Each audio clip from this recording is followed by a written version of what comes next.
ഒരു 5-6 വല വീശി കിട്ടിയത്. ഇവിടെ വെള്ളം കെട്ടാൻ ഒക്കത്തില്ല, വെള്ളം കാണാൻ കിട്ടത്തില്ല, ഭയങ്കര കാറ്റാ. വെള്ളം മഴ പെയ്ത വെള്ളം ഇത് അന്ന് ഇതിന് മേലൊക്കെ വെള്ളം കയറിയാണ്. പതിനെട്ടില് വെള്ളം പ്രളയത്തിന്റെ സമയത്തില് ഇതെല്ലാം മുങ്ങിപ്പോയാണ്. സൂര്യൻ ഉദിച്ചുദിച്ച് വരുന്നുണ്ട്. അതിന്റെ ഒരു ഭംഗി അടിപൊളിയായിട്ട് ഇവിടുന്ന് കിട്ടുന്നുണ്ട്. നേരം 7:45. ഇപ്പൊ തന്നെ അത്യാവശ്യം നല്ല ലൈവ് ആവൽ തുടങ്ങി കേട്ടോ. ഇവിടെ ഇപ്പൊ 2 ബോട്ട് പോകുന്നുണ്ട്. ഇതാ ഇവിടെയുണ്ട് 2 ബോട്ട്. നമസ്കാരം. നമ്മളിത് ആലപ്പുഴ കൈനഗിരിയിലാണുള്ളത്. കൈനഗിരിയിലെ ടെർമിനലും മറ്റ് കാഴ്ചകളൊക്കെ കാണാൻ വേണ്ടി വന്നിരിക്കുകയാണ്. നേരത്തെ എണീറ്റ് പോകുന്നതാണ്. 6 മണി 6:30 ആയപ്പോഴേക്കും എണീറ്റ് പോകുന്നതാണ്. നമുക്ക് പോകാനുള്ള ടെർമിനലാണ് ഇതാ ആ കാണുന്നത്. ഒരു മനോഹരമായിട്ടുള്ളൊരു ടെർമിനലാണ്. അപ്പോൾ നമുക്കിത് അതിലെങ്ങനെ നടന്ന് ടെർമിനലിൻ്റെ അവസാനം വരെ പോയിട്ട് അതിൻ്റെ കാഴ്ചകളൊക്കെ കാണാം. അപ്പോൾ ഏവർക്കും ട്രാവൽ ടൈക്കോൺസിൻ്റെ പുതിയൊരു വീഡിയോയിലേക്ക് സ്വാഗതം.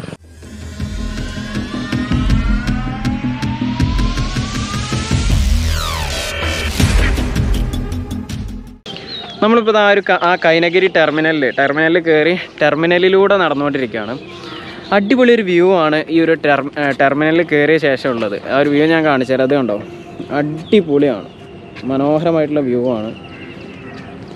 ഇതാണ് ഇതിൻ്റെ ഒരു 360 എന്ന് പറയുന്നത്. നമ്മുടെ സൂര്യൻ ഇതാ അവിടുന്ന് ഇങ്ങനെ ഉദിച്ച് വരുന്നുണ്ട്. ഒരു പ്രത്യേക ഭംഗിയുണ്ട് ആ ഒരു സൂര്യോദയം കാണാനുണ്ട് ഇവിടുന്ന്. പക്ഷേ സൂര്യോദയത്തിനെക്കാട്ടിയും ഭംഗി അസ്തമയമാണ് എന്നാണ് അറിയാൻ പറ്റിയത്. ആ ഒരു ഭാഗത്ത് നിന്ന് നല്ല അടിപൊളിയായിട്ട് അസ്തമയം കാണാൻ പറ്റുമെന്ന് പറഞ്ഞു. എങ്ങനെയുണ്ടാ സംഭവം? അടിപൊളിയാണ്. ഞങ്ങൾ വന്നപ്പോൾ ഇവിടെ ആ ഏട്ടൻ മീൻ പിടിച്ചു തന്നത് മൂപ്പർക്ക് ചെറിയ മീനൊക്കെ കിട്ടുന്നുണ്ട്. പേര് വെച്ചു മൂപ്പർ എനിക്ക് അറിയാത്ത എന്തൊക്കെയാണ്. അതിൻ്റെ വിഷയം കൂടി നമുക്ക് ഇതിൻ്റെ ഇടയിൽ ഇങ്ങനെ കാണിച്ചു കൊടുക്കാം. ഒരുപാട് തോണികൾ ഈ ഏരിയയിലൂടെ അങ്ങോട്ടും ഇങ്ങോട്ടൊക്കെ പോകുന്നുണ്ട്. അപ്പോൾ അവിടെ ഒരു മറ്റേ യാത്രാ ബോട്ടാണ് തോന്നുന്നുണ്ട്, അതിൽ പോകുന്നുണ്ട്. പിന്നെ ഈ നമ്മുടെ നാട്ടിലൊക്കെ ഈ ബൈക്കും കാറൊക്കെ ഉള്ള പോലെ ഇവിടെ എല്ലാവർക്കും ഒരു തോണിയെങ്കിലും ചുരുങ്ങിയുണ്ടാവില്ലടാ. കാരണം എവിടെ നോക്കിയാലും വെള്ളമാണ്. പിന്നെ ഈ ഒരു ടെർമിനൽ നിർമ്മിച്ചിട്ടുള്ളത് മെയിനായിട്ട് ഹൗസ് ബോട്ടുകൾക്ക് വേണ്ടിയിട്ടാണ്. ഹൗസ് ബോട്ടുകൾക്ക് ആളെ കയറ്റി പോകുന്നതിന് വേണ്ടിയിട്ടാണ് ഈ ഒരു ടെർമിനൽ നിർമ്മിച്ചിട്ടുള്ളത്. പക്ഷേ 4-5 വർഷമായി നിർമ്മിച്ചെങ്കിലും പോലും ഇത് ശരിക്കും ഉപയോഗപ്പെടുത്തിയിട്ടില്ല. കാരണം എന്താ വെച്ച് കഴിഞ്ഞാൽ ഇങ്ങോട്ട് ശരിക്കും ഒരു റോഡില്ല ഈ ഒരു ടെർമിനലിലേക്ക് എത്തിപ്പെടാം. മാത്രമല്ല കാറ്റാണ്, കാറ്റായതുകൊണ്ട് ഹൗസ് ബോട്ടൊന്നും നിർത്താൻ പറ്റില്ല, ഇങ്ങനെ ഒലയും. അപ്പോൾ ആ ഭാഗത്തൊക്കെ കണ്ടില്ല, ആ ഒരു മൂലയ്ക്ക് ആ ഭാഗത്ത് പിന്നെ ആ ഭാഗത്തൊക്കെയാണ് ഹൗസ് ബോട്ട് നിർത്തൽ. സംഭവം വ്യൂ ഒക്കെ അടിപൊളിയാണെങ്കിൽ കൂടെ ഇവിടെ വേറെ ചില പ്രശ്നങ്ങളും കൂടെ ഉണ്ട്. പ്രശ്നങ്ങൾ എന്ന് പറഞ്ഞു കഴിഞ്ഞാൽ ഇപ്പോൾ 2018 പ്രളയത്തിൽ ഈ ഒരു ടെർമിനൽ വരെ മൂടിയെന്ന് പറഞ്ഞു. ഈ ടെർമിനൽ മൂടി മീൻസ് ടെർമിനലിൻ്റെ മേലൊക്കെ വെള്ളം ആയിരുന്നു എന്ന് പറഞ്ഞു. ആ ഒരു ഏരിയയിലൊക്കെ നമുക്ക് വീട് കാണാം. ക്യാമറയിൽ എത്രത്തോളം ക്ലിയർ ഉണ്ടെന്ന് എനിക്കറിയില്ല. അവിടെയൊക്കെ വീടുണ്ട്, ആ ഏരിയയിലൊക്കെ വീടുണ്ട്, അവിടെ ഉണ്ട്. പിന്നെ അതാ നമ്മളിപ്പോൾ വന്നത് ആ ഒരു ഏരിയ നിന്നാണ്. അവിടെയൊക്കെ വീടുണ്ട്. ഈ ഒരു ഏരിയ മൊത്തം വീടുകളുണ്ട്. അപ്പോൾ ഈ ഒരു ഏരിയത്തെ വീടുകളെല്ലാം വെള്ളം കയറി എല്ലാവരും ഇവിടുന്ന് ഒഴിഞ്ഞു പോകേണ്ട ഒരു സാഹചര്യമൊക്കെ ഉണ്ടായിട്ടുണ്ടായിരുന്നു 2018 ആ ഒരു അപ്പോൾ നമ്മൾ ടൂറിസ്റ്റിന് ഒരുപാട് ആസ്വദിക്കാൻ പറ്റുന്ന സംഭവമാണെങ്കിൽ കൂടെ ഈ ഒരു വെള്ളപ്പൊക്കം കാര്യങ്ങളൊക്കെ ഉണ്ടാകുമ്പോൾ ഇവിടുത്തെ ആളുകൾക്ക്, പ്രദേശവാസികൾക്ക് കുറച്ച് പ്രയാസമുള്ള കാര്യം തന്നെയാണ്. പിന്നെ നമ്മുടെ കഴിഞ്ഞ വീഡിയോയിൽ, അതായത് എറണാകുളത്ത് നിന്ന് ആലപ്പുഴയ്ക്ക് വരുന്ന ആ ഒരു യാത്രാ വീഡിയോയിൽ നമ്മൾ പറഞ്ഞിട്ടുണ്ടായിരുന്നു തണ്ണീർമുക്കം ബണ്ടിനെ പറ്റിയിട്ട്. ആ ഒരു ബണ്ട് ഉള്ളത് കൊണ്ടാണ് ഉപ്പുവെള്ളം ഈ ഒരു കായലിലേക്ക് കലരാതെ സഹായിക്കുന്നത്. പിന്നെ അതേമാതിരി വെള്ളം ഒരു പരിധിവരെ കൺട്രോൾ ചെയ്യാനും ആ ഒരു ബണ്ടുള്ളതുകൊണ്ട് സാധിക്കുന്നുണ്ടെന്നാണ് അറിയാൻ പറ്റിയത്.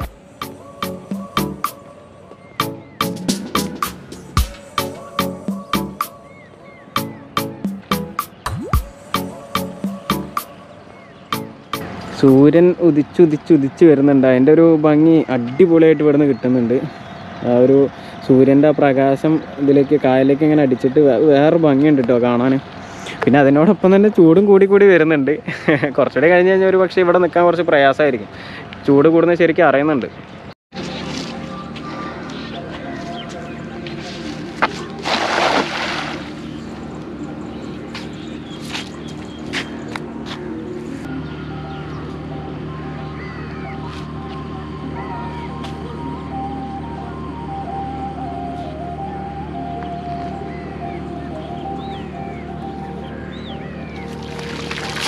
റോഡില്ല അല്ലേ, വണ്ടി വരാൻ പാപ്പില്ല. അപ്പോൾ ഇത് ഉണ്ടാക്കിയിട്ട് ഇപ്പോൾ എത്ര വർഷമായി? അതൊക്കെ 3-5 വർഷമായി. അത് ശരി. എന്നിട്ട് ഒരു ഉപയോഗം ഇല്ലാണ്ട് കിടക്കല്ലേ. അപ്പോൾ ടൂറിസ്റ്റ് ഇങ്ങനെ വന്ന് കാണുന്നുള്ളൂ അല്ലേ? അത്രേ ഉള്ളൂ. ഇവിടെ വെള്ളം കെട്ടാൻ ഒക്കത്തില്ല, വെള്ളം ആഴം കെട്ടത്തില്ല, ഭയങ്കര കാറ്റാ, ഒക്കത്തില്ല. ഇതിനിങ്ങോട്ട് റോഡില്ല. ഹൗസ് ബോട്ട് ഇങ്ങോട്ട് കൊണ്ടുവന്ന് ഇവിടെ പറിക്കാനൊക്കെ ബുദ്ധിമുട്ടാവില്ലേ കാറ്റായത് കാരണം? കാറ്റ് നിൽക്കത്തില്ല, മഴ സമയത്തൊന്നും ഇവിടെ നിൽക്കത്തില്ല. അങ്ങനെയൊക്കെ കെട്ടിയിടും.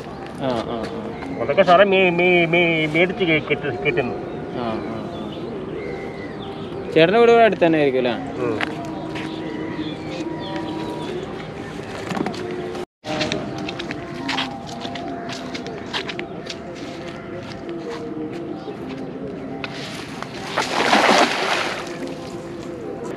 ഞങ്ങൾക്ക് കറിയാക്കാൻ വേണ്ടി മാത്രം വീശും.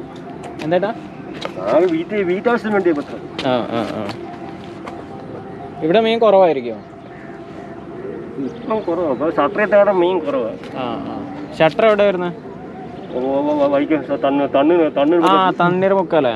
അല്ലെങ്കിൽ ഉപ്പ് കയറി വരും, ഉപ്പ് കയറി കൃഷിരാസം ഉണ്ടാവും. കാരണം പിന്നെ വെള്ളം കൂടുതൽ വരുമായിരിക്കും അല്ലേ? വെള്ളം മഴ പെയ്ത വെള്ളം ഇത് അന്ന് ഇതിന് മേലെ വെള്ളം കയറിയാണ്. പതിനെട്ടില് വെള്ളമായി പ്രളയത്തിന്റെ സമയത്തല്ലേ? ഇതെല്ലാം മുങ്ങിപ്പോയാണ്. അന്ന് ഈ ഏരിയയിലെ വീട്ടിലൊക്കെ വെള്ളം കയറി ഉണ്ടാവും അല്ലേ? എല്ലാ വീട്ടും കയറി, ഇവിടെ ആളില്ലാതെ. ഇതെന്ത് മീനേട്ടാ?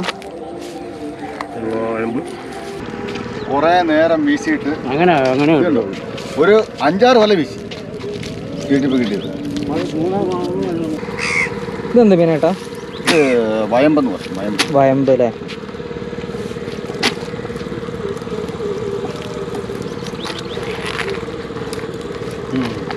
ചേട്ടാ ഇത് വീട്ടാവശ്യത്തിന് മാത്രമാണോ അതോ? എന്തോ വീട്ടാവശ്യത്തിന് മാത്രമാണോ അത് പുറത്തേക്ക് കൊടുക്കുക? ഇല്ലില്ല, നമുക്ക് വീട്ടിലേക്ക് വിൽക്കുന്ന പരിപാടിയൊന്നുമില്ല. നമുക്ക് വീട്ടിലേക്കുള്ള പരിപാടി. കൂടുതൽ കിട്ടുകയാണെങ്കിൽ നമ്മുടെ അയൽവക്കത്ത് വല്ലതും വേണമെങ്കിൽ അത്യാവശ്യം വേണമെങ്കിൽ വെറുതെ കൊടുക്കും, അല്ലാതെ പൈസയ്ക്ക് ഉള്ള വിൽപ്പന പരിപാടിയൊന്നുമില്ല.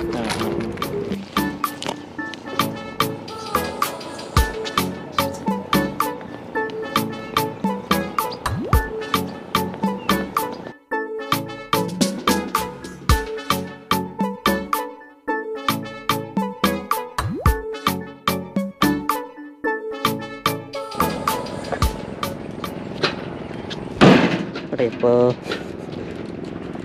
ഇതൊരു ഫ്ലോട്ട് ചെയ്യുന്ന ഒരു തരത്തിലുള്ളൊരു ബ്രിഡ്ജാണ്. എന്തിനാണ് ഇതിൻ്റെ ഉപയോഗം എന്നറിയില്ല. എനിക്ക് തോന്നുന്നത് ഈ ഭാഗത്ത് ആഴം കുറവാകും, അപ്പോൾ ഈ ഹൗസ് ബോട്ടിനൊക്കെ അടുപ്പിക്കുമ്പോൾ അടി തട്ടാക്കാനോ അങ്ങനെ എന്തെങ്കിലും സെറ്റപ്പിനാവും ഇങ്ങോട്ട് കുറച്ചും കൂടി നീട്ടിയിട്ട് ഇങ്ങനൊരു സെറ്റപ്പ് ഉണ്ടാക്കിയത്.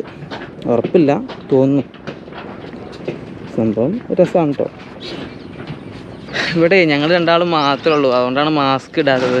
വേറെ ഒന്നും വിചാരിക്കണ്ട കേട്ടോ. സാധാരണ ഇവിടെ നല്ല തിരക്കുണ്ടാവാറുണ്ട്, പ്രത്യേകിച്ച് ഇപ്പോൾ നമ്മൾ ഇവിടെ എത്തിയതൊരു ഇപ്പോൾ ഒരു 7 മണി സമയമൊക്കെ ആയിട്ടുള്ളൂ, അതുകൊണ്ടാണ് തിരക്കില്ലാത്തത്. ശരിക്കും ഒരു ഉച്ച സമയം അല്ലെങ്കിൽ ഒരു വൈകുന്നേരം, പ്രത്യേകിച്ച് വൈകുന്നേരം സമയത്ത് കേട്ടോ ഇവിടെ അത്യാവശ്യം നല്ല തിരക്കുണ്ടാവുമെന്നാണ് അറിയാൻ പറ്റിയത്.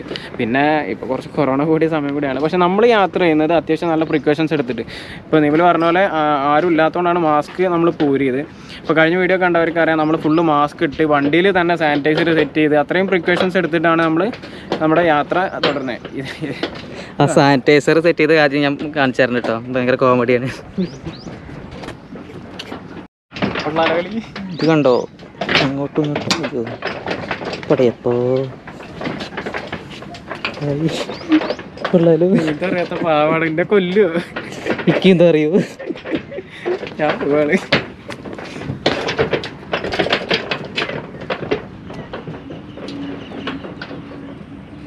ഇതിങ്ങനെ ഫ്ലോട്ട് ചെയ്ത് കിടക്കുകയാണിത്.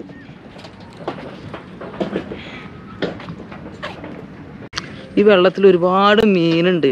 കുറേ നേരമായിട്ട് ഈ വെള്ളത്തിൻ്റെ മുകളിലേക്ക് ഇങ്ങനെ വന്നിട്ട് മുകളിൽ വെട്ടൂലേ, ഇപ്പോൾ മുകളിൽ ഇങ്ങനെ ഓളം ഉണ്ടാക്കിയിട്ട് പോകുന്നുണ്ട്. ഞാൻ കുറേ നേരമായി ഇങ്ങനെ ഒരു വിഷ്വൽ ഇട്ടാൻ വേണ്ടി വെയിറ്റ് ചെയ്യുന്നു. പക്ഷേ നമ്മൾ നോക്കണോടത്താവില്ല. ഇപ്പോൾ ഒന്ന് ഇവിടെ പൊങ്ങിക്കഴിഞ്ഞാൽ ഒന്ന് ആ ഭാഗത്തൊക്കെ ആകുമ്പോൾ പൊങ്ങും.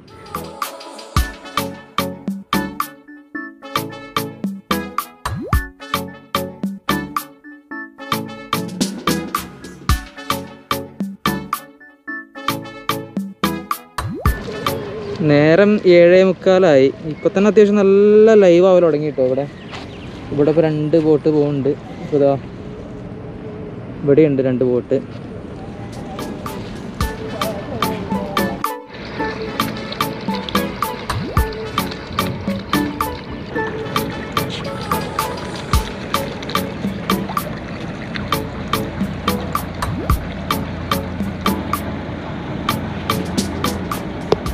സോ ഈ ഒരു ആലപ്പുഴ കൈനഗിരിയിലെ കാഴ്ചകൾ എല്ലാവർക്കും ഇഷ്ടപ്പെട്ടു എന്ന് വിചാരിക്കുന്നു. കൈനഗിരിയുടെ ലൊക്കേഷൻ എന്ന് പറഞ്ഞാൽ നമ്മുടെ ആലപ്പുഴ ടൗണിൽ നിന്ന് ഏകദേശം ഒരു 17 കിലോമീറ്റർ അല്ലേടാ, 17 കിലോമീറ്റർ അല്ലേ? 17 കിലോമീറ്റർ ആണുള്ളത്. ഇവിടേക്ക് പ്രോപ്പർ ഡയറക്റ്റുള്ള റോഡ് എന്ന് പറഞ്ഞാൽ നമ്മൾ ഈ കൈനഗിരിയുടെ ഈ വരുന്ന ഈ ഒരു എൻട്രൻസിൻ്റെ നേരെ തന്നെയാണ് അതിൻ്റെ നടപ്പാതേ ഉള്ളൂ, നടക്കാൻ പറ്റും, വണ്ടിയൊക്കെ അവിടെ അതിലൂടെ വന്നു കഴിഞ്ഞാൽ അവിടെ വണ്ടി. പക്ഷേ ശരിക്കും റോഡ് അതിലെ ചെറിയൊരു റോഡ് മാതിരി ഉണ്ടാക്കിയിട്ടുണ്ട്. പക്ഷെ അത് എല്ലാ വണ്ടിയൊന്നും വരില്ല തോന്നുന്നു കേട്ടോ. ശരിക്കും ഇതിൻ്റെ എൻട്രൻസ് നേരെ ഫ്രണ്ടിൽ തന്നെയാണ് കൊടുത്ത്. നമ്മൾ വന്ന് നിമൽ പറഞ്ഞ പോലെ അവിടെ ആ ഒരു ഏരിയയിൽ വണ്ടി സൈഡാക്കി കാലിൻ്റെ സൈഡിലൂടെ നമ്മൾ ഇൻട്രോ ഒക്കെ പറഞ്ഞാൽ നിങ്ങൾ ശ്രദ്ധിച്ചിട്ടുണ്ടാവും. അവിടെ നിന്നാണ് നമ്മൾ ഇൻട്രോ ഒക്കെ പറഞ്ഞിട്ടുണ്ടായത്. സോ വീണ്ടും പുതിയ കാഴ്ചകളും വിശേഷങ്ങളും ഒക്കെ ആയിട്ട് നിങ്ങളുടെ മുന്നിലേക്ക് എത്താമെന്ന ശുഭപ്രതീക്ഷയോടെ ഇവിടെ വിട വാങ്ങുന്നു. This is Travel Tycoons signing off.